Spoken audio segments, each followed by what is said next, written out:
My childhood neighbor, Khloe, was the sweet but manipulative type, a real master of the game. Not long ago, my girlfriend Sophia's first love, Leo, moved back to the States. Around the same time, Khloe also came back. Her first love would call Sophia, "Soph, I'm sick. I feel awful." And just like that, Sophia would drop everything, including me, and leave. Then Khloe would call me, "Ethan, my stomach hurt so much," and I'd immediately rush over to her. I never expected Sophia and I would end up at the same hospital. Later, at a party, Leo slipped and fell right into Sophia's arms. Moments after, Khloe slipped and fell right into mine. Sophia, furious, shoved Leo aside and lunged at Khloe like she'd lost her mind. "You manipulative little bitch. I've had enough of you." Khloe's face went pale as she ducked behind me. "Ethan, look at her. She's so scary." I shielded Khloe with my body and yelled at Sophia, "Stop making a scene." Today was my birthday, and Sophia, who had been swamped with work for half a month, finally had time for a candlelight dinner with me. When she looked down at her phone for the 10th time, I couldn't stop myself from asking, "Sophia, who are you texting?" She smiled and said, "Leo." I froze, biting my lip. "Sophia, we're on a date, and you're texting Leo." Seeing the look on my face, Sophia put her phone down. Okay, I'll stop. Don't be mad." I tried to push down my annoyance and change the subject, telling her about things that had happened recently. Her phone buzzed once, then again, and on the third buzz, she couldn't resist. She picked it up, a smile spreading across her face as she typed a reply. When she was done, she looked up at me. "What were you just saying?" My enthusiasm was gone. "Nothing. Let's just eat." Sophia went back to her food, eating with one hand while texting with the other. My appetite vanished. I put down my fork and said, "I'm full. Why don't you just go be with your precious Leo?" Sophia looked up, her brow furrowed. "What? Do you think we're sexting or something? You're always so suspicious. Here, see for yourself how innocent it is." She handed me her phone, showing me their iMessage history. I glanced down. They weren't sexting. They were talking about me. Leo was asking for a play-by-play of our date, and Sophia was giving it to him in excruciating detail, describing how happy I seemed, how I was acting, everything I said. Leo's role was to provide commentary. Couldn't believe it. "Sophia, are you live-streaming our date to Leo?" Her expression was completely matter-of-fact. "Yes." I shot up from my chair, furious. "This is our date. Why are you telling Leo everything?" Sophia looked taken aback for a second, then frowned. "Because Leo helped me plan it. He's a great guy, and you're making a scene over nothing. Ethan, when are you going to grow up?" In that moment, a chill went through me. I stared at her, stunned. "You mean you didn't plan this date?" "Leo did." Sophia nodded. "I've been too busy." Leo offered to help. "He's the one who picked out your watch and he booked this restaurant. You said you liked it, didn't you?" I quickly glanced at the gift box on the table, exquisitely wrapped and gleaming. It felt like a slap across the face, my cheeks burning with humiliation. My voice trembled as I asked, "Sophia, how could you let someone else pick out my gift?" She just looked at me. "What's the big deal?" Couldn't breathe. She actually asked what the big deal was. Just then, her phone, which I was still holding, rang. The screen lit up with his name, Leo. Sophia snatched it from my hand. "Leo, what's wrong?" I just stared at my empty hand, stunned. "Soph, I think I'm sick. I feel awful." In the quiet restaurant, Leo's voice was perfectly clear. Sophia's tone was instantly filled with concern. "What's wrong? What are your symptoms?" Leo replied, "I don't know. I'm dizzy.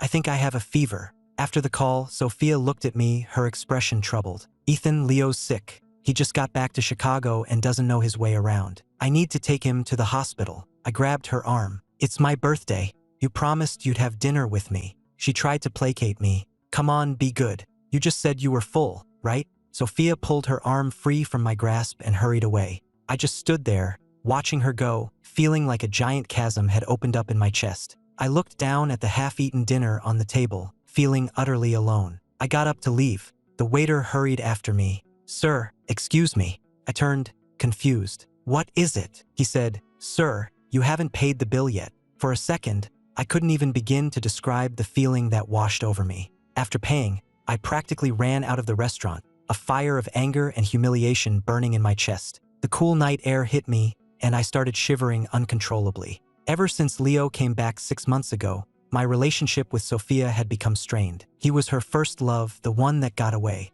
When Sophia was with me, all it took was one phone call from Leo to pull her away. He would often run into us on our dates, and he and Sophia would laugh and joke around while I trailed behind them like a third wheel. Over time, the resentment started to build. I started fighting with Sophia about him more and more, but she always accused me of being unreasonable. After what happened tonight, I just felt exhausted. My phone rang. I pulled it out and saw the name on the screen, Khloe Anderson. Khloe was my old neighbor, 2 years younger than me. She had moved abroad for high school, and we hadn't seen each other in years. The day before yesterday, she somehow got my number and called me out of the blue, saying she was back in the States and asking if I could pick her up from the airport. It felt a bit sudden, and I was busy, so I politely declined. Now, tonight, she was calling again. I hesitated for a moment before answering. "Hello, Ethan," she said, her voice clear and pleasant. "Khloe, what's wrong?" "Ethan, my stomach hurts. Is it bad? You should get to a hospital." "But I just got back to Chicago 2 days ago. I don't know the city at all.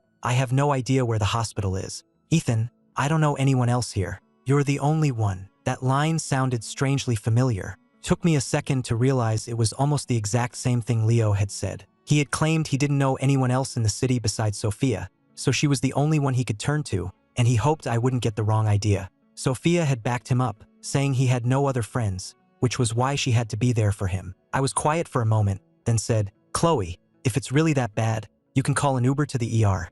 Khloe's voice was thick with tears.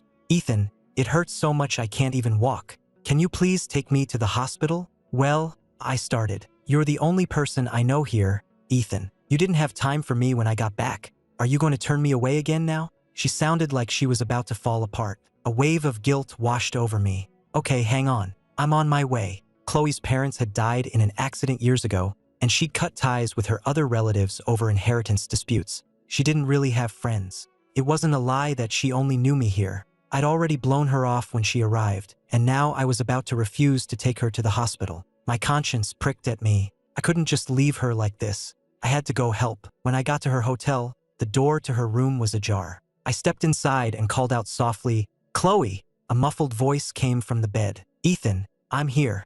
I looked over as a lump under the covers shifted, and a familiar, breathtakingly beautiful face peeked out. My breath caught in my throat. Her skin was porcelain white. Her long hair cascaded over her shoulders, and her eyes were a clear, deep blue. She had a high-nose bridge and full, red lips, a combination of youth, beauty, and an almost childlike innocence. She had been pretty back then, but years away had transformed her into someone stunning, like a delicate porcelain doll. "Ethan," Khloe said, her voice thick and nasal, tinged with misery. That look on her face was devastating. My heart melted on the spot. "Does it still hurt?" I asked, rushing to her side. Khloe looked up at me pitifully. "Yes. Come on," I said. "Let's get you to the hospital." She nodded obediently. "Okay." As we were about to leave, she draped her jacket over my shoulders. "Ethan, it's gotten colder. It's chilly out. I don't want you to get sick." A warmth spread through my chest, and my affection for her grew instantly. Sophia never noticed if I was cold, but Khloe did. I helped her up, and we headed to the nearest major hospital, Northwestern Memorial.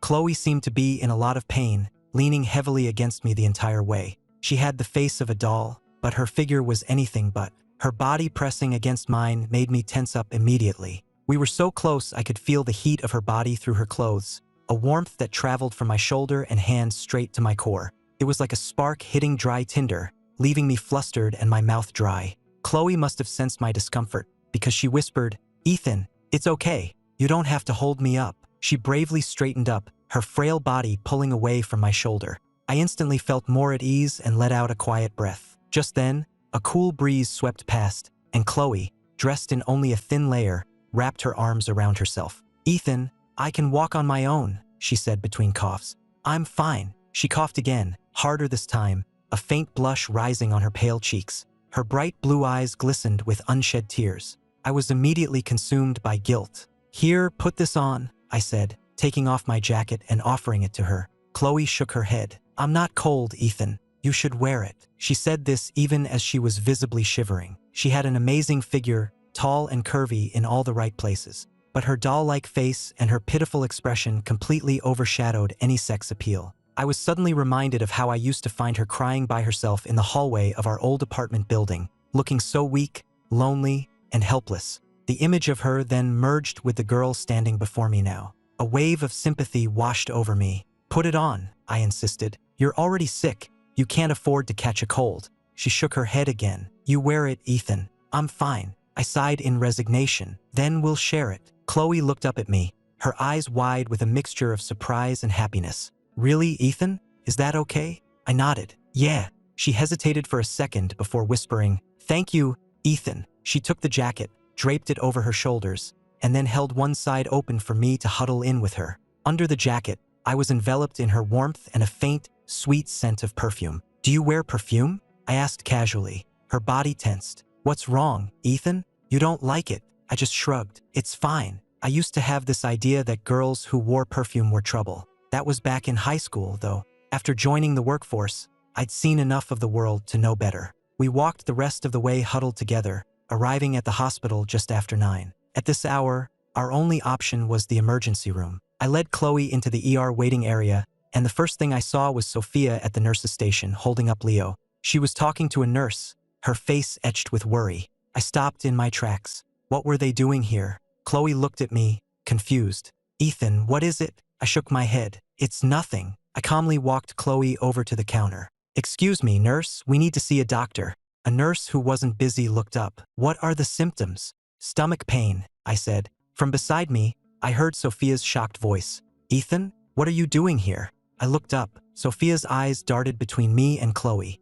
Suddenly, she let go of a pale-looking Leo and strode towards us, demanding, "Who is she? Why are you two together?" Her face was dark with an anger I rarely saw. I froze for a second, then looked down and realized Khloe and I were still sharing my jacket, huddled close. It was a bit awkward. I stepped away from her and said calmly, "Let me introduce you. This is my friend, Khloe Anderson." Sophia gave Khloe a long, hard look, then turned back to me. "Friend? I've never heard you mention a friend named Khloe." "She was my neighbor growing up," I explained. "She moved abroad a few years ago and just got back." Khloe offered Sophia a polite, weak smile. "Hello." Sophia's gaze was icy. "A childhood neighbor. So, basically a stranger. What are you two doing together this late?" I almost laughed out of sheer anger. "She was here with Leo and had the audacity to question me?" Khloe leaned in and whispered, "Ethan, who is she? She seems really mean." Sophia's face contorted with rage. "What the hell is with that innocent act?"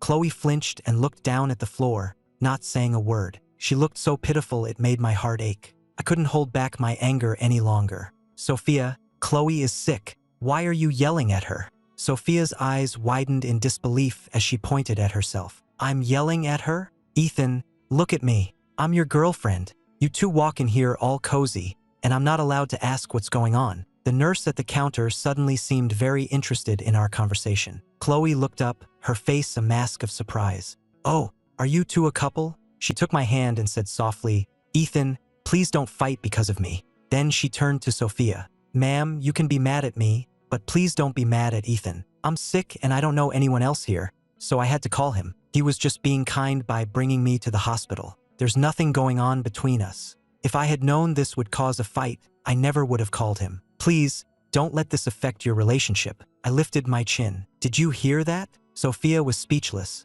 her mouth opening and closing. She looked frustrated but couldn't find a comeback. Leo, who had been watching from a nearby chair, got up and walked over, saying weakly, "Ethan, please don't be mad. Sophia was just worried about me, that's why she brought me here. There's nothing going on. Please don't get the wrong idea. If I'd known it would cause a fight, I never would have called her." The mood suddenly felt very strange. For the first time, I saw Sophia look at Leo with a critical, questioning expression. Leo, completely oblivious, stepped in front of me and continued his act. "Ethan, it's all my fault for getting sick. If you're going to be angry at anyone, be angry at me. Just don't fight with Sophia." In the past, I would have lost my cool and argued with him, but with Khloe here supporting me, I felt surprisingly calm. I said coldly, "We're not fighting because of you. Don't flatter yourself." Leo was left standing there, awkwardly unsure of what to say. Khloe coughed lightly beside me and said softly, "Ma'am, it's all my fault. If I hadn't gotten sick,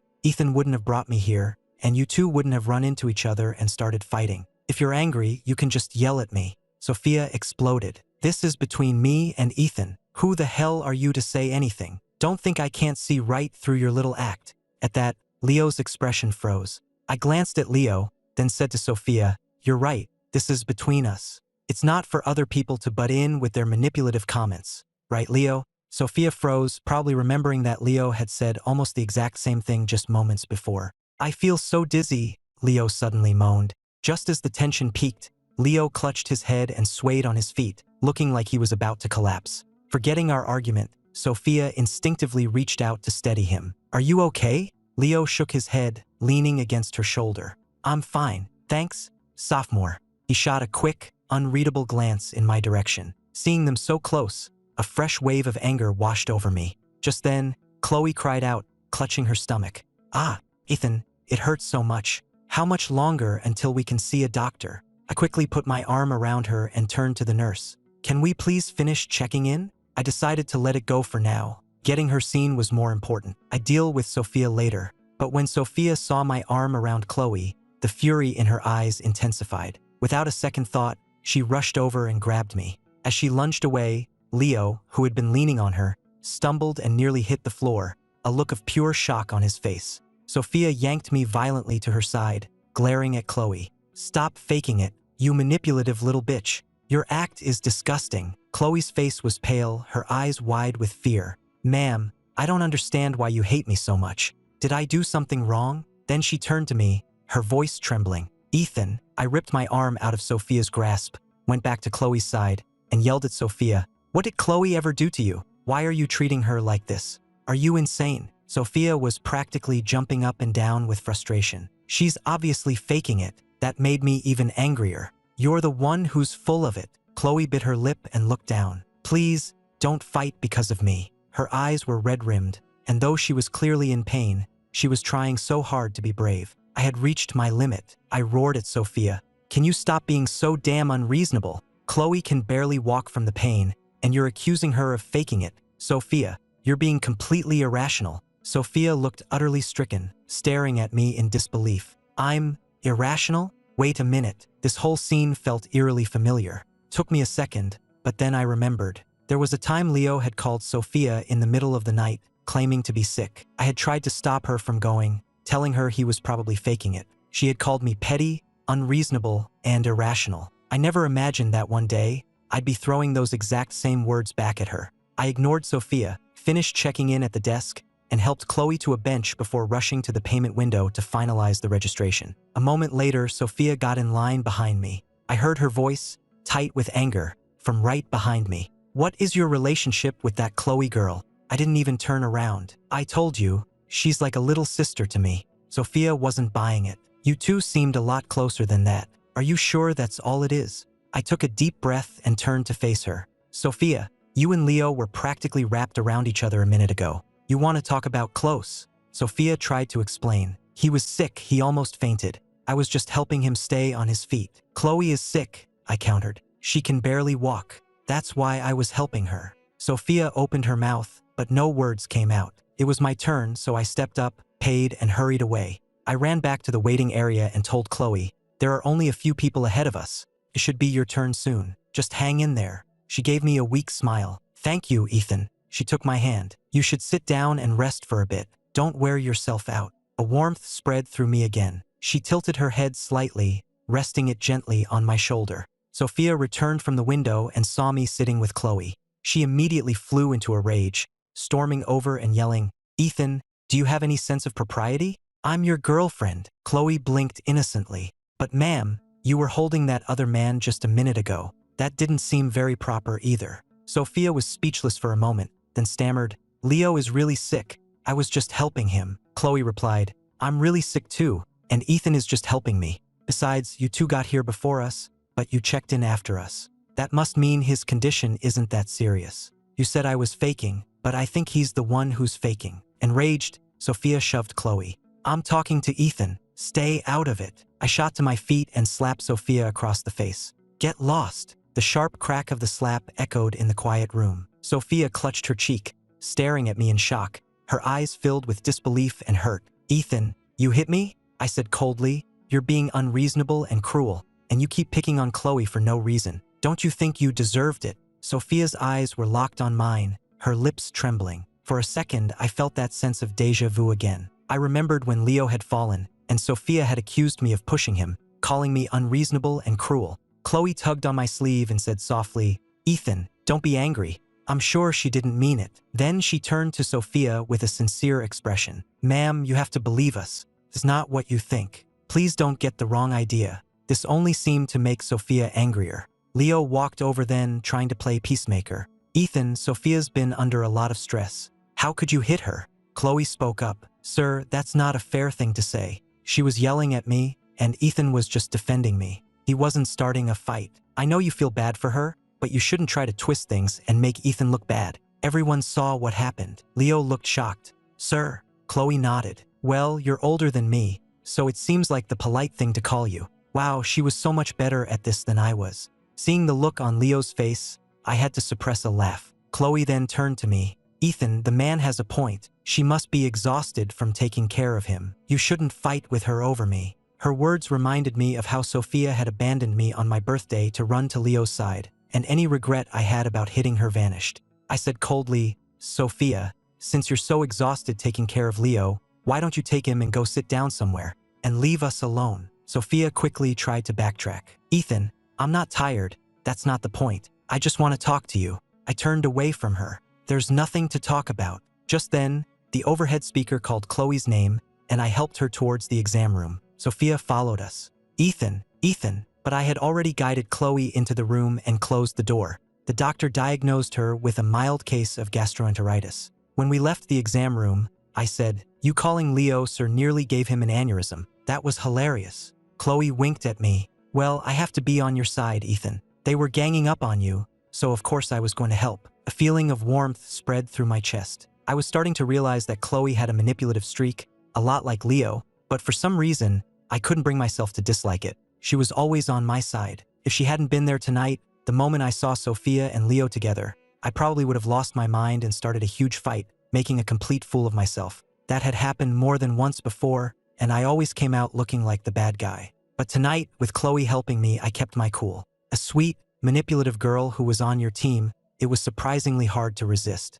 So this is what it felt like from Sophia's perspective, having Leo on her side. I was starting to understand why she was always so quick to defend him. I wanted to defend Khloe too. First you question their innocent act, then you start to understand it, and before you know it, you fall for it. After Khloe was discharged, I got an Uber to take her back to her hotel. She asked me to stay and talk for a while, but I knew it wasn't a good idea. I was still technically with Sophia, and I shouldn't be spending the night in another woman's room. Despite her pleading, I made myself leave. As soon as I left the hotel, I called Sophia. I needed to talk to her about us. The call connected, but it was Leo's voice on the other end. Ethan, hey, sorry, you'll have to wait a minute. Sophia's in the shower. She'll call you back. His tone was apologetic, but I could hear the smugness underneath. Leo never cursed or raised his voice. He always spoke in that calm, measured way, but everything he said was calculated to get under my skin. I was shocked. Sophia was taking a shower at Leo's apartment. But surprisingly,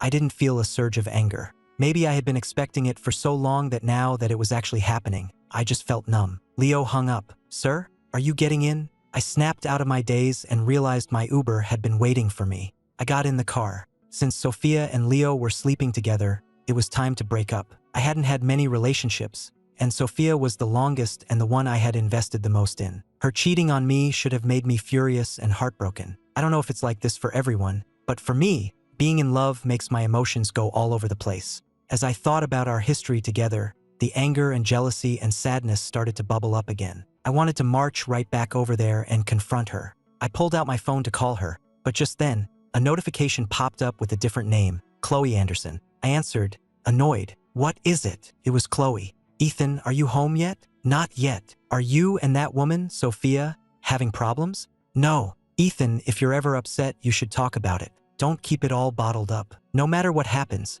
I'll always be on your side. Thanks, Khloe. Talk to you later. I was about to hang up and call Sophia, but then Khloe said, oh, and Ethan, happy birthday. I froze. What? Khloe's voice became small. Did I get the date wrong? I'm so sorry. I quickly recovered from my shock. No, you got it right. It's amazing you remembered after all this time. Couldn't believe it. Khloe had been gone for 8 years, and she still remembered my birthday. It felt like my heart had been pulled out of ice water and plunged into a warm bath. I could hear the smile in her voice. Ethan, check your bag. I opened my messenger bag and found a beautifully wrapped box inside. I had no idea when she could have slipped it in there. I carefully opened the box. Inside, nestled on a velvet cushion, was a stunning gold watch. It was a Patek Philippe. Every detail was flawless. It was breathtaking. I held it in my hand, completely in awe. The jewels on it were large and heavy. I figured they couldn't be real. If they were, it would cost a fortune. They were probably just cubic zirconia or something. But even if they were fake, in that moment I absolutely loved it. I was genuinely touched. Thank you, Khloe. This is the best birthday present I've gotten this year. I'm glad you like it, she said. I'm so sorry for troubling you on your birthday and making you upset. She sounded genuinely sad, like she was blaming herself. No, I said quickly. It had nothing to do with you. Khloe said, I feel like I ruined things between you and Sophia. It's all my fault. Ethan, will I still be able to see you? I caused that fight today. Maybe I should just leave Chicago and stop bothering you and your girlfriend. No, I said immediately. Stay, please. What happened tonight wasn't your fault. I normally don't like to air my dirty laundry, especially to people I barely know anymore. But Khloe had remembered my birthday, gotten me a gift, and was now blaming herself and threatening to leave. She was so kind and sweet. I couldn't let her feel guilty, so I ended up telling her everything that had happened that night. When I finished, Khloe sighed. Ethan, that's all Sophia's fault. It has nothing to do with you. You're such a great guy, and she clearly doesn't appreciate you. Any other woman would be thrilled to be with you and would never want to let you go. A warmth spread through me. Really? Of course, she said. I ended up talking to her for the entire ride home. It wasn't until I was standing in my apartment that I remembered I had forgotten to call Sophia. The intense anger from before had faded, and I no longer had the energy for a confrontation. I decided to just let it go. I turned off my phone, got ready for bed, and went to sleep. The next morning, I turned my phone on to a dozen missed calls from Sophia and a flood of iMessages. She was demanding to know why my phone was off, asking if I was with Khloe, and then apologizing for leaving me on my birthday and promising to make it up to me. Seeing her apologies, I felt a strange sense of detachment. For our entire relationship, I had been the insecure one, the one constantly calling and texting her. Now the roles were reversed. I couldn't quite describe the feeling. The power dynamic had shifted, something I had wanted for a long time, but it didn't bring the satisfaction I thought it would. It was almost as if I didn't care anymore. I sent a single text back, "We're done." Then I got ready and left for work. In the elevator at my office building, I ran into Sophia. She quickly squeezed in next to me and whispered, "Ethan, I'm so sorry about last night. Please, let's not break up." My phone buzzed. I pulled it out and saw a message from Khloe with a cute emoji. "Good morning." I couldn't help but smile as I typed back, "Morning." She replied instantly, "At work already?" "Yep," I texted back. After sending the message, I looked up at Sophia. "Sorry, what were you saying?" Sophia just stared at me, silent. After a moment of silence, she said quietly, "Nothing. This is my floor." Sophia and I worked in the same building but for different companies, and her floor was below mine. "Okay," I said. I didn't look up from my phone, continuing my conversation with Khloe. That evening, as I was leaving the office, I saw Sophia standing by the main entrance. That was a first. She was a senior executive, a real corporate powerhouse. I was always the one waiting for her. Now she was waiting for me, but I felt nothing. Maybe once upon a time this would have thrilled me, but not anymore. When she saw me, her face lit up and she waved. "Ethan, come on, I booked a table at that great new restaurant. Let's go tonight." I sidestepped her and walked past, heading for the parking garage. "I'm busy." Sophia grabbed my arm, her voice urgent. "Ethan, please, let's just talk. Even if you want to break up, don't I at least deserve a chance to talk it through? You can't just end things with a single text message." "I don't accept it. I'm not ready to give up. Can't you just give me one more chance?" People were walking past us, casting curious glances our way. Sophia held onto my hand tightly, her voice a low plea. I had rarely seen her so humble. With me, she had always been cool and aloof, especially after Leo came back into the picture. Lately, she'd been nothing but impatient with me. I honestly thought she'd be happy to break up so she could be with Leo. I never expected her to beg me to stay. It was surprising. I thought about it for a moment, then nodded. "Fine, let's talk." Sophia let out a breath of relief. She got into my car, and I drove to the restaurant she'd booked. It was the middle of rush hour, and traffic was terrible. As I drove, she kept trying to make small talk, desperately searching for topics. I remembered how I used to be the one doing that, trying to fill the silence. Now the roles were reversed, and it felt strange. There was a time when we could talk for hours. I wanted to share every little thing with her, and I was fascinated by everything she had to say. Now I just felt numb. My phone buzzed. "Ethan, are you done with work?" It was Khloe. "Yeah, just finished. Are you free to get some dinner?" "Sorry, I have plans tonight." "With who?" "Sophia." "Oh, so you two made up." Not exactly. The car came to a sudden stop in traffic. I looked up from my phone. What's wrong? Sophia's expression was tight. Who are you texting? Khloe, I said. Sophia's lips trembled slightly. Oh, what are you talking about? I didn't bother looking up from my phone as I typed back to Khloe. Nothing. Sophia didn't say another word for the rest of the drive. The restaurant was beautiful. In the past, I would have been thrilled. Now I felt nothing. We sat across from each other, and Sophia immediately launched into an apology, saying she never should have left me on my birthday and that she didn't want to break up. I cut her off. You slept with Leo. Why wouldn't we break up? Sophia looked shocked. I didn't. I called you last night, I said. Leo answered. He said you were in the shower. Sophia quickly explained. I took him home, and he offered me a glass of water, but he accidentally spilled it on me. That's the only reason I showered there. I left right after. Sophia continued to explain what had happened between her and Leo. My phone buzzed. I pulled it out. It was Khloe. Ethan, I'm so hungry. I texted back. Then you should eat something. Khloe, I don't have an appetite for anything. Have you eaten yet, Ethan? Me, I'm eating right now. Khloe, what are you having? I glanced at the food on the table and sent her a picture. This.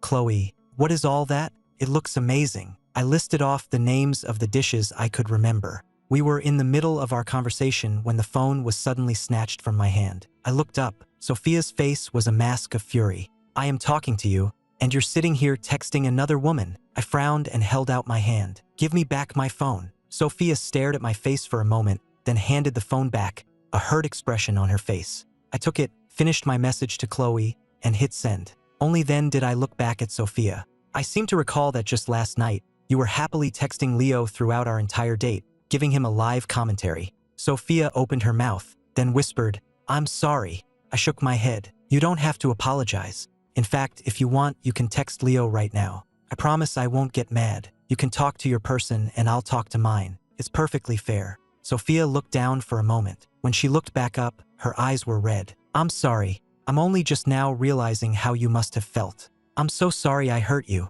She kept apologizing, and honestly, it was starting to get on my nerves. There was a time I would have given anything to hear her say she was sorry. But I had waited too long, and that desire had long since withered and died. No matter how sincere she sounded now, it didn't move me at all. My phone buzzed again. It was Khloe. Ethan, I want some of that too. I replied, okay, come on over. It's my treat. Khloe, what? Really? Is that okay? Won't I be interrupting you and Sophia? Me, it's fine. I sent Khloe the address, and she said she'd be there in 15 minutes. I looked up at Sophia. Sorry, what were you saying just now? Could you repeat it? Sophia, who had been pouring her heart out, just stared at me, her eyes filled with hurt. She started apologizing all over again. I was tired of hearing it. I stood up. Let's just end it here. I'm leaving. You can finish your meal. And with that, I walked out. I heard Sophia call after me, Ethan, I don't agree to this breakup. I let out a deep sigh. People say they can't understand the person they used to be.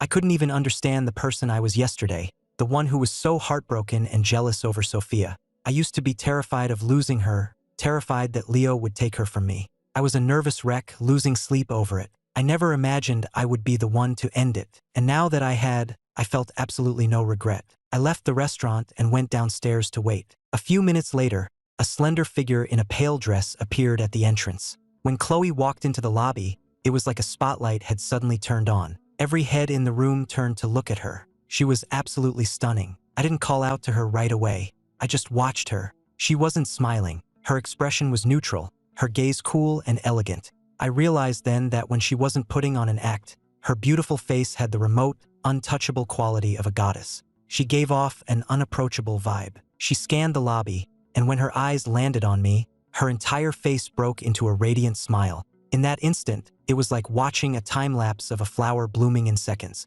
Her legs were long, and it only took her a few strides to reach me. She leaned in with a smile. Ethan, I'm here. I stood up from the couch, smiling back. Come on, let's go get you something good to eat. We were laughing and talking as we headed upstairs. Just as we reached the restaurant entrance, Sophia was walking out, looking completely lost. When she saw us, her eyes widened. You too, Khloe put on her most innocent face. Sophia, I heard you and Ethan were having dinner here. Is it okay if I join you? Sophia was taken aback. Khloe continued her sweet act. I didn't mean to interrupt. I just happened to be in the neighborhood. If you'd rather I didn't, I can just go. I took Khloe's arm. Don't worry about her. I'll take you somewhere else. Khloe looked from me to Sophia, her eyes wide with surprise. Oh no, I couldn't let you do that. I'm so sorry for interrupting your dinner. We should all just eat together. And with that, she took my hand, then took the hand of a completely bewildered Sophia, and led us both back into the restaurant. And so, the three of us ended up having dinner together. I tried to give Sophia a look that said, "You should leave," but for whatever reason, she stayed. I figured, whatever, it's just one meal. I decided to just let it be. Khloe placed a piece of salmon on my plate. Here, Ethan, your favorite. I was surprised. You remember what I like to eat? Khloe winked at me. Of course, we grew up together. I remember everything you like. She continued to put more food on my plate. Khloe was so attentive and I happily ate while we talked. We had been apart for so long and had so many different experiences that we had no shortage of things to talk about. Sophia tried to jump in a few times. Ethan, this is really good. Ethan, do you need more lemon? Ethan, have you seen that new movie? I would give her a polite, brief answer and then immediately turn my attention back to Khloe. Eventually, Sophia gave up trying to join the conversation and just ate by herself in silence. Seeing her sitting there all alone, I was reminded of myself. After Leo came back, he was always around Sophia. So many of our dates turned into the three of us hanging out. He and Sophia had grown up together, and they could talk for hours about their childhood, an endless stream of inside jokes and shared memories. I could never get a word in, so I would just sit there in silence. Now, the tables had turned. If we were still together, I would have noticed that I was ignoring her and would have stopped talking to Khloe to include her. But we had broken up. Why should I care about her feelings? She certainly never cared about mine. After dinner, as we were leaving, Sophia finally snapped. She ran up and grabbed my arm. Ethan, did you bring this woman here just to piss me off? Her voice was shaking with rage, and she looked at Khloe with pure hatred. I was taken aback for a second, then I pulled my arm away. Sophia, don't flatter yourself. Sophia's eyes were red. She pointed a trembling finger at Khloe. Ever since she showed up, you've been ignoring me, treating me like I don't exist. I frowned. And how have you been treating me since Leo showed up? A strange, almost triumphant look came over Sophia's face. Haha, so that's what this is. You're trying to get revenge on me. She seemed pleased with this realization. She straightened her dress and turned to Khloe. Did Ethan pay you to pretend to be his girlfriend? Whatever he's paying you, I'll double it. Now get lost. Khloe looked from Sophia to me, her face a picture of confusion. Ethan, I stepped in front of Khloe, facing Sophia. I would never do something like that, Sophia. Now stop this nonsense. Sophia said desperately, Ethan, if Leo is the problem, I'll stop seeing him. I promise. I replied coldly, I really don't care what you do. With that, I took Khloe's hand and walked away. When we got downstairs, Khloe asked cautiously, Ethan, are we just going to leave like that? Won't Sophia be upset? I snorted. Why should I care if she's upset? Khloe sighed. I was just having dinner with you. I didn't think it would cause so much drama. Ethan, can I still have dinner with you again sometime? She looked up at me with wide, hopeful eyes. Of course, I said. Khloe beamed. That's great. You know, there's nothing going on between us, but Sophia is always so suspicious. Sigh. Ethan, there's something I want to say, but I don't know if I should. Just say it, I told her. Khloe hesitated. I just think Sophia is a little intense. She's not very nice to you, and she has such a temper. I worry she might get violent someday. I was taken aback. Khloe continued.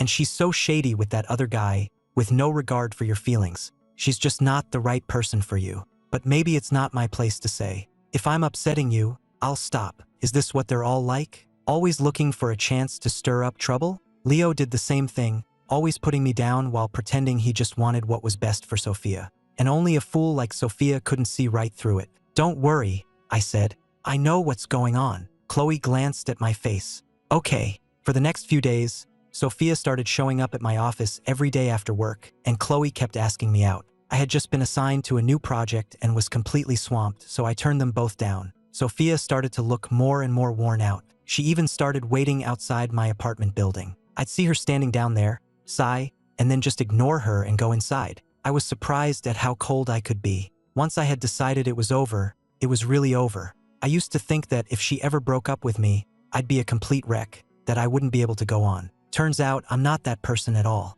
Khloe was much more understanding. Once she knew I was busy, she stopped calling and just left me messages on iMessage, adding thoughtfully, Ethan, just text back whenever you have a free minute. No rush. It was a refreshing change. Compared to Sophia's constant pestering, Khloe was so much more considerate. She might be manipulative, but she was good at it. I realized then that I didn't hate manipulative people. I just hated the ones who used their powers against me. If Leo had been on my side, using his tricks to help me, I probably wouldn't have hated him either. Thinking about it that way, a lot of my old resentment started to fade. A couple of days later, Sophia showed up at my office during work hours. She walked right up to my desk in front of all my coworkers, holding a fancy gift box. "Ethan," she said, "this is a new birthday present for you.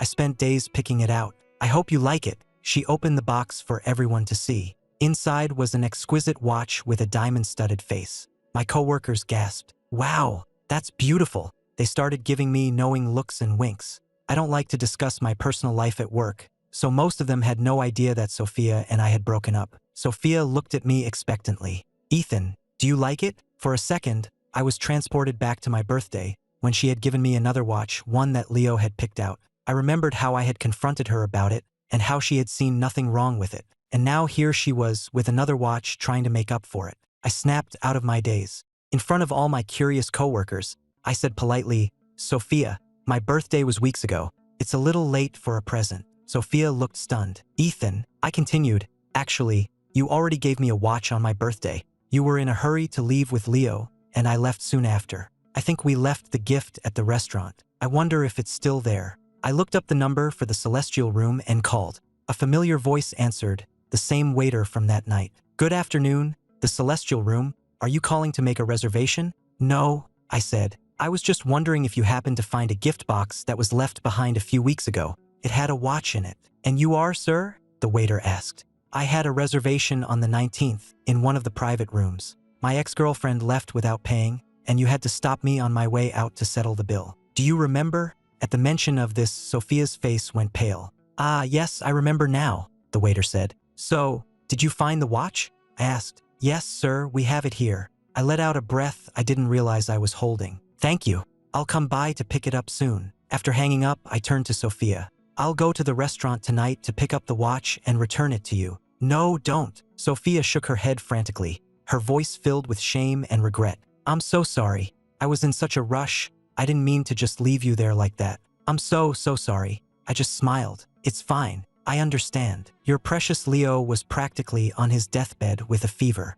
Of course you had to rush off to save him and leave me behind. It's perfectly understandable. And I was happy to pay for my own birthday dinner. In fact, spending that money to finally understand where I stood with you was worth every penny. As for this watch," I said, gesturing to the box in her hand, "my birthday is over. It's meaningless now. We're broken up. You should save your gifts for Leo." Sophia's eyes were welling up with tears. "Ethan, I'm so sorry." Her face was a mask of regret and sadness, and she kept repeating how sorry she was.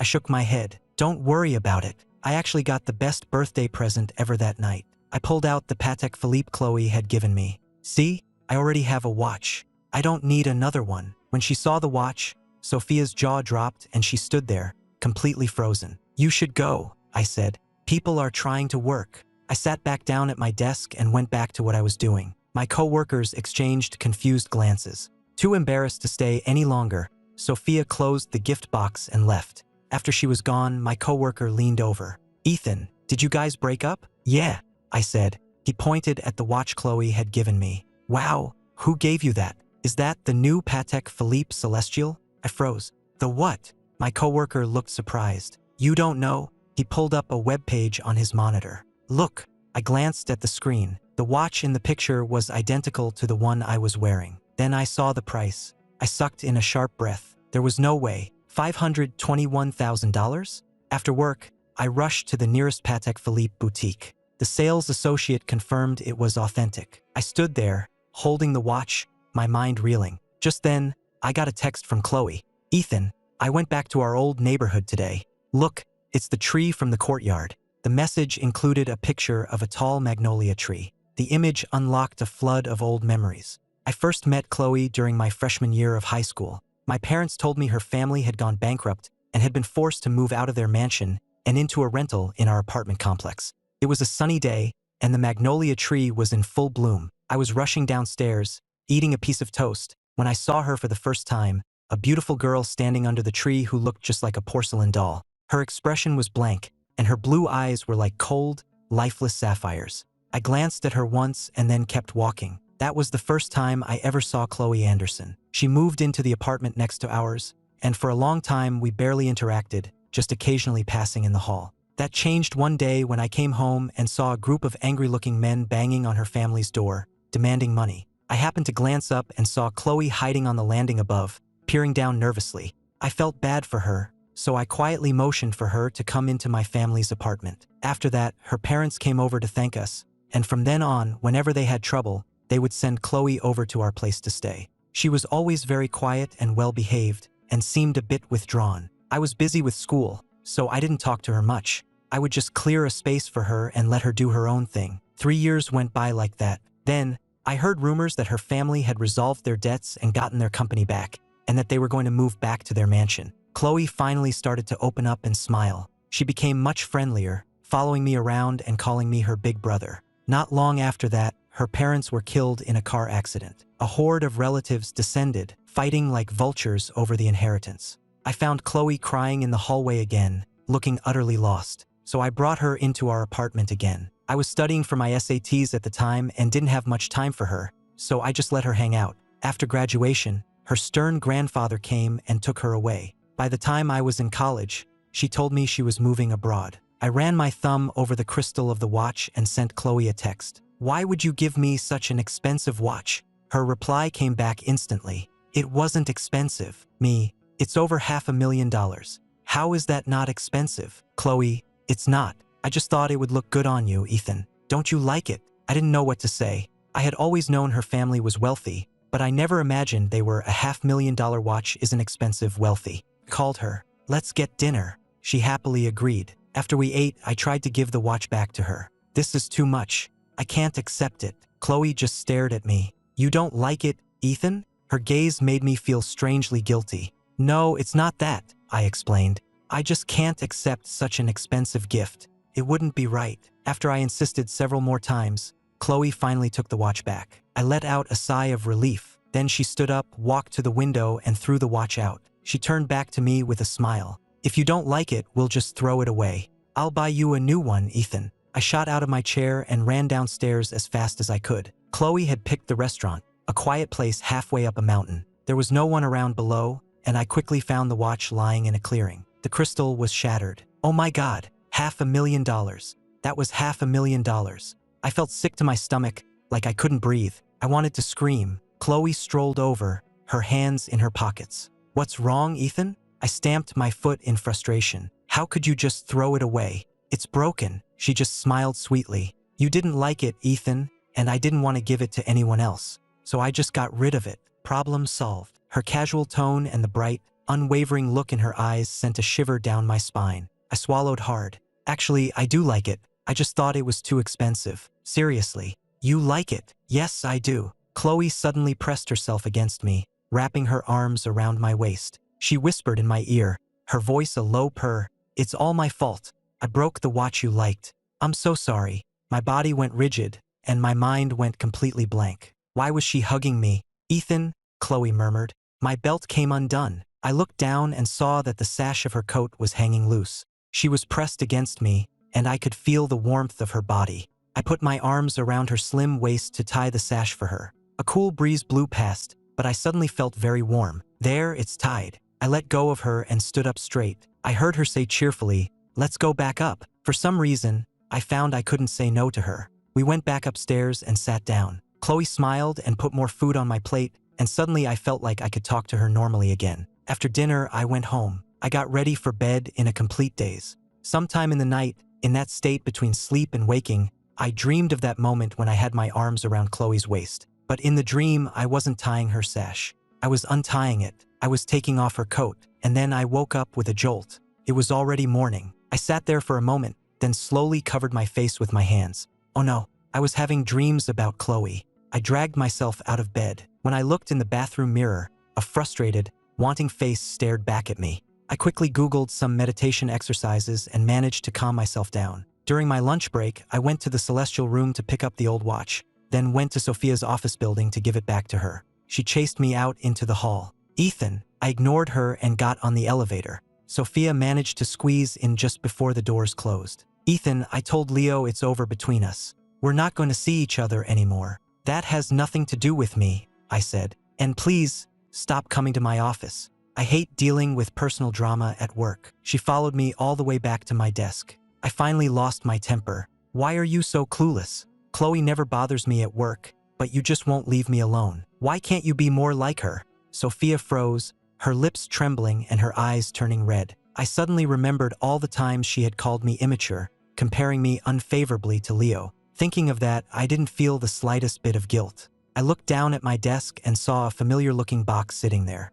I opened it. It was another Patek Philippe. I jumped. Who left this here? My coworker leaned over. Ethan, some gorgeous woman dropped that off for you. Said you left it at her place last night and she wanted to make sure you got it back. He gave me a wink. She was stunning, man. Prettier than a movie star. You must have had a good night. My face flushed with embarrassment. It wasn't like that. It had to have been Khloe. She had actually bought me another one. Sophia completely lost it. She grabbed my shirt. It was Khloe, wasn't it? Did you sleep with her last night? Did you? She was shaking me so hard I felt dizzy. Just as I was about to answer, someone shoved Sophia away from me. Are you okay? Khloe asked, steadying me. I'm fine, I said, straightening up. What is this? I asked, gesturing to the watch. Khloe smiled. You said you liked it. I broke the other one, so of course I had to replace it. I was speechless. That was $500,000, not $50. No, wait, now it was over $1 million in watches. I worked my ass off to make 20 grand a month. I wanted to give it back, but I was afraid she'd have another fit and destroy this one too, so I hesitated. Sophia stood up straight and glared at Khloe. You homewrecker. How dare you steal my boyfriend? Khloe just blinked innocently. Oh, Sophia, don't get the wrong idea. Even though Ethan and I were together all night and did everything one could possibly do, I assure you we're completely innocent. Sophia looked like she was about to explode again and lunged forward. My head was pounding. Enough, I yelled. Get out. Both of you, get out. I practically shoved them both out of my cubicle area. After they were gone, my co-workers swarmed my desk, giving me thumbs-ups. Ethan, my man, 2 gorgeous women fighting over you. You're living the dream. I've never seen anything like it, another one said. Sophia is hot, but that other girl is on another level. Did you get tired of Sophia and decide to trade up for a younger model? Their jokes got more and more ridiculous and crude. My face was burning. It's not like that. Khloe is like a sister to me. My coworker scoffed. A sister who gives you a Patek Philippe Celestial? Yeah, right. Some kind of sister. I ignored him, quickly stuffing the watch into my bag, my thoughts a complete jumble. For the rest of the week, I blocked Sophia's number and ignored Khloe's texts, throwing myself completely into finishing my project. That Friday, my company's parent corporation, Apex Holdings, was hosting a charity gala. My boss was invited and decided to bring a few of his team members along. Thanks to my performance on the recent project, I was one of the lucky ones. The ballroom was glittering with chandeliers and filled with people in tuxedos and evening gowns. This kind of event was way out of my league. My coworker and I found the buffet table and started loading up our plates. Halfway through my second plate, my coworker nudged me. Hey, look, it's your sister. I looked up and immediately spotted Khloe across the room. She was wearing a sleek evening gown and elegant jewelry, her bare shoulders pale and lovely. She stood out from the crowd like a swan among pigeons. She saw me and started walking towards me with a smile. Then I noticed Sophia and Leo nearby, both in formal attire, engaged in some kind of low-key argument. Sophia's face was grim, while Leo was talking to her earnestly, a pleading expression on his face. Sophia seemed to get fed up because she pulled her arm away from him and turned her head. That's when she saw me. Her eyes lit up and she started walking towards me too. I had a bad feeling about this. I quickly swallowed the mini cheesecake I was eating and tried to slip away. My coworker looked confused. Hey, Ethan, where are you going? I didn't answer, just made a break for a nearby hallway. Out of the corner of my eye, I could see both Khloe and Sophia following me. Ethan, Ethan, I took a deep breath, stopped, and turned around with a forced smile. Good evening. Surely they wouldn't make a scene at a formal event like this. I smiled. What a coincidence seeing you two here. Khloe came to my side. Ethan, come with me. Sophia shot back. He's with me. The two of them glared at each other, the tension thick enough to cut with a knife. My headache was coming back. Just then, Leo caught up, rushing to Sophia's side. Soph, wait up. He shot me a look, his eyes flashing with resentment. Suddenly, his foot slipped, and he cried out as he stumbled towards Sophia. She instinctively reached out to catch him. Leo wrapped his arm around her waist and said softly, "The floor is so slippery. Thanks, sophomore." As he said it, he shot me a smug smile. I frowned. I was so sick of his manipulative games. Khloe glanced at me, then tugged on my hand. "Ethan, let's go." I turned to leave, and suddenly, Khloe's foot slipped. She fell against me, her arms wrapping around my waist to steady herself. Sophia lost it. She shoved Leo aside and ran towards us. "Get your hands off him." Leo, caught off guard, went sprawling to the floor with a loud thud. I winced. That had to have hurt. Khloe quickly let go of me. "I'm so sorry," I slipped. I tried to keep my voice even. "It's fine." Sophia, completely enraged, swung a punch at Khloe. "I'm going to kill you. Get away from him." Khloe ducked behind me. "Ethan, look at her. She's so aggressive." I don't know what it was about that sentence, but it sent Sophia over the edge. Her eyes went wild, and she lunged at Khloe again. "You manipulative bitch. I've had enough of you." Khloe didn't fight back and took a blow to the chest. A wave of fury washed over me, and I shoved Sophia back, hard. "Get away from her." Sophia stumbled back, her eyes wide with disbelief, tears welling up. "Ethan, how could you? You're taking her side? Don't you love me anymore?" I exploded. "Love you? Are you kidding me?" For a split second, I saw a flash of triumph on Khloe's face before she quickly hid it, clutching her chest. "It hurts," she whimpered. My heart went out to her. I rushed to her side. "Are you okay?" Khloe just whimpered. "It hurts so much." I helped her up, then turned to Sophia. "Can you stop being so crazy? We broke up. Leave me alone. If you ever bother me or Khloe again, I swear, you'll regret it." Sophia just stood there, looking like her world was falling apart. Beside me, Khloe suddenly asked, "You two already broke up?" I nodded. "Yeah, a while ago. Are you okay? We should get you to a doctor." Khloe immediately stood up straight, all traces of weakness gone. "Humph. In that case, why am I holding back?" She shot out like a leopard, grabbing Sophia and immediately started pulling her hair and scratching at her arms. I just stood there, completely dumbfounded. The fight made all four of us the talk of the town. It was only later that I found out the truth. Khloe was the granddaughter of the chairman of Apex Holdings. Years ago, her parents had a falling out with her grandfather and struck out on their own, eventually going bankrupt. They had no choice but to go back to him for help, and he bailed them out. But just as they were about to reconcile and move back in with him, they were both killed in a car accident. The relatives who had fought over the inheritance were from her mother's side of the family. Her father's relatives were also wary of her. In the end, her grandfather sent her abroad to get her away from it all. Her grandfather's family was large and complicated, and he was always busy with work. He didn't pay much attention to her, just sent her money every month and left her to fend for herself. Khloe had a very difficult few years. After the fight, she insisted I take her to the hospital. She took my hand and said, "Ethan, since you're single now, will you be with me?" My mind was a complete mess. I didn't know what to say. Suddenly, Khloe's voice turned cold. "Stop the car." The driver pulled over, and Khloe jumped out and started walking away. I ran after her. "What are you doing?" She was limping, wiping tears from her eyes. "If you don't want me, Ethan, then I might as well be dead." My head was throbbing. I caught up to her. "Don't be like that. Come on, let's get you to the hospital." She refused to move. "No, let's go, Khloe. Stop this." "No." She turned to face me, her eyes red. "Ethan, if I can't be with you, then there's no point in living." I just stood there, completely stunned, not knowing what to do. The cool night air felt sharp and painful. She walked back to me, her head bowed, sobbing softly. "I know you don't like me, Ethan. It's okay. I'll go to the hospital. I won't make things difficult for you." She reached up and gently touched my cheek.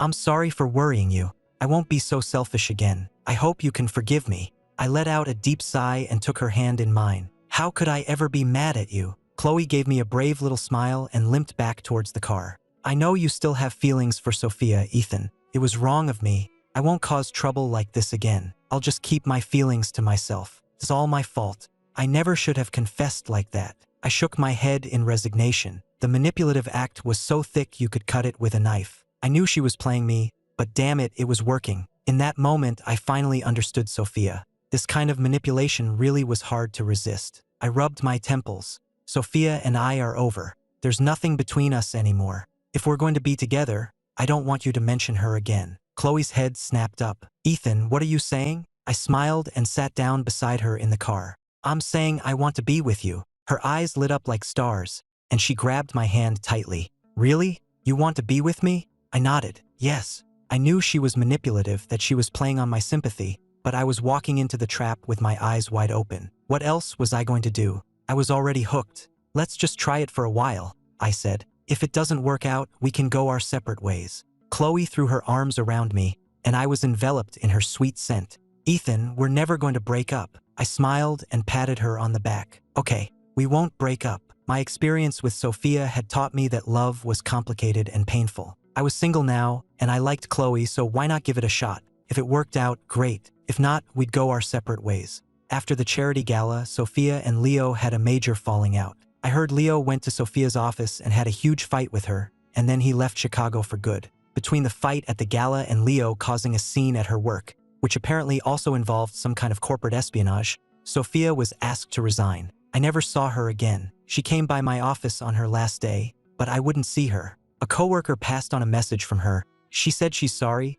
Ethan, and she hopes you'll be happy. I heard the words, but I felt nothing. My 2-year relationship with Sophia had ended, not with a bang, but with a whimper. I had been hurt, I had struggled, but I had finally moved on. I had found peace and a new girlfriend. Things were good now. I didn't think about Sophia anymore. I thought Khloe and I would have a brief, intense fling and then break up. But a year later, we were still together. I had assumed that her wealthy family would object to her dating someone like me, but no one seemed to care at all. Her grandfather let her do whatever she wanted. Her other relatives were actually happy she was with someone without power or influence, so they were all for our relationship. I had imagined a scene straight out of a movie, where someone would throw a check for $10 million at me, telling me I wasn't good enough for Khloe and to get lost. But that stroke of luck never happened. We dated for a year, and no one batted an eye. I got the feeling we could get married at City Hall, and no one in her family would even notice. In our entire time together, we never had a single fight about jealousy. In the stories, there's always some rival who shows up to try and steal the girl. And a woman as beautiful and wealthy as Khloe should have had guys lining up around the block. But in the entire year we were together, nothing like that ever happened. It was surprisingly smooth and peaceful. I was a little confused by it. It was only later that I found out that if any guy so much as looked at her twice, Khloe would shut them down immediately, telling them she was madly in love with her boyfriend and that they didn't stand a chance. She was a fortress, completely impenetrable. Learning this, I felt a complicated mix of emotions. I thought back to my relationship with Sophia. If she had just been as firm with Leo as Khloe was with other guys, if she had just shut him down completely from the very beginning, he probably would have moved on. A guy like him didn't need to be a homewrecker. Sophia must have given him hope, which is why he kept pushing. Being with Khloe made me realize that the problem had always been Sophia. When you're with the right person, you don't have to spend all your time worrying and feeling insecure. Before you even have a chance to feel jealous, she's already handled the situation and made it clear to the other guy that it's never going to happen. This past year, I finally learned what a normal relationship feels like. I felt happy, secure, and at ease. After the holidays, Khloe pulled out a ring box. She opened it and asked me, her voice trembling slightly, if I would consider proposing to her. I was surprised, then excited, and then hesitant. Khloe was amazing in so many ways, and I loved being with her. But she was also incredibly possessive and clingy, and she had a tendency to go to extremes. Like when I tried to return the watch, and she threw $500,000 out a window. Or when I initially rejected her, and she refused to go to the hospital even though she was hurt. She could be very intense. To be honest, that side of her scared me a little. Khloe held out her hand, the ring sparkling in the box. She looked up at me with wide, pleading puppy dog eyes. "Ethan, will you marry me?" I didn't answer. She started to pout. "Ethan, I want to be with you forever. Please marry me. Please." She was so beautiful, and she was using that same sweet, manipulative act on me again, looking so pitiful and vulnerable that it was impossible to resist. And I was a total sucker for it. In the end, I gave a small nod, took the ring from the box, and slid it onto her finger. I have absolutely no defense against her games, especially not when it's Khloe playing them.